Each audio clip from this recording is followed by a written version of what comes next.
Kasih karunia dan damai sejahtera dari Allah Bapa kita dan dari anaknya Tuhan Yesus Kristus menyertai kamu sekalian. Amin. Shalom, saudara-saudari sahabatku semua di dalam nama Tuhan Yesus. Firman Tuhan yang hadir menyapa kita hari ini, hari Kamis tanggal 19 September 2024, tertulis di dalam kitab Yehezkiel pasal 18 ayat 4. Mari sahabatku semua kita simak dan renungkan firman Tuhan yang menjadi kekuatan dan inspirasi untuk menjalani hari ini demikian. Sungguh semua jiwa aku punya, baik jiwa ayah maupun jiwa anak aku punya, dan orang yang berbuat dosa itu yang harus mati.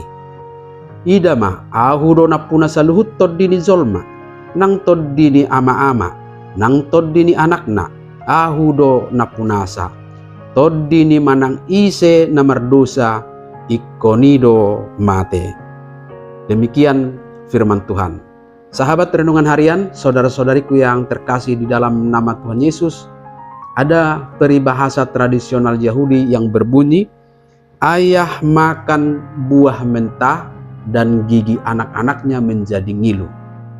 Sebagaimana dapat kita baca di dalam ayat 2. Peribahasa ini mengandung makna bahwa ayah atau orang tua yang melakukan dosa dan kesalahan, anak-anaknya yang menanggung konsekuensinya. Tentu peribahasa ini sudah menggambarkan ketidakadilan, karena boleh juga diartikan seolah-olah penderitaan seseorang adalah akibat dari dosa orang tuanya atau dosa orang lain. Dalam hal ini, dosa orang tua yang diwariskan kepada anaknya. Maka lewat Yehezkiel Tuhan menyangkal pikiran itu, karena hal itu sudah mencerminkan bahwa Allah tidak adil lagi. Tuhan membantah peribahasa yang menganggap akibat dosa sebagai sesuatu yang diturunkan. Sebaliknya menekankan bahwa setiap orang bertanggung jawab atas hidupnya sendiri.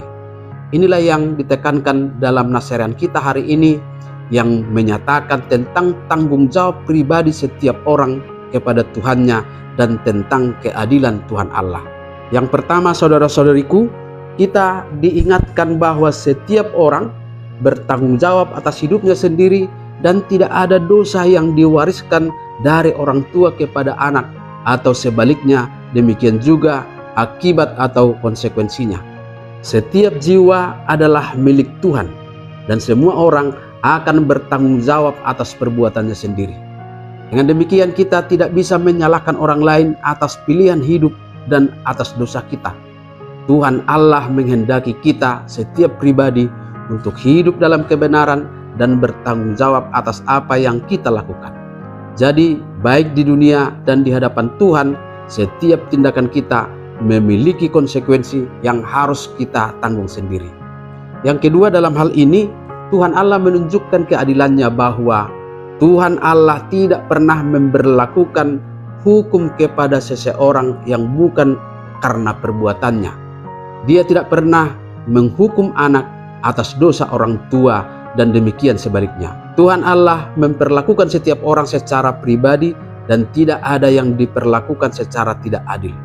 Setiap siapa yang berbuat dosa itu yang harus mati. Itu yang harus dihukum. Demikian ditegaskan dalam nas harian kita hari ini. Sahabatku terkasih, dalam merespon ketegasan dan keadilan Tuhan inilah, baiklah kita hidup dalam kebenaran Tuhan. Dosa setiap orang akan ditangguhkan kepada dirinya sendiri. Maka baiklah kita memakai kesempatan yang Tuhan berikan untuk hidup dalam kehendak-Nya, sebab sesungguhnya Tuhan Allah tidak menginginkan kematian kita di dalam dosa, melainkan bertobat supaya memperoleh kehidupan kekal. Amin. Selamat beraktivitas, Tuhan memberkati.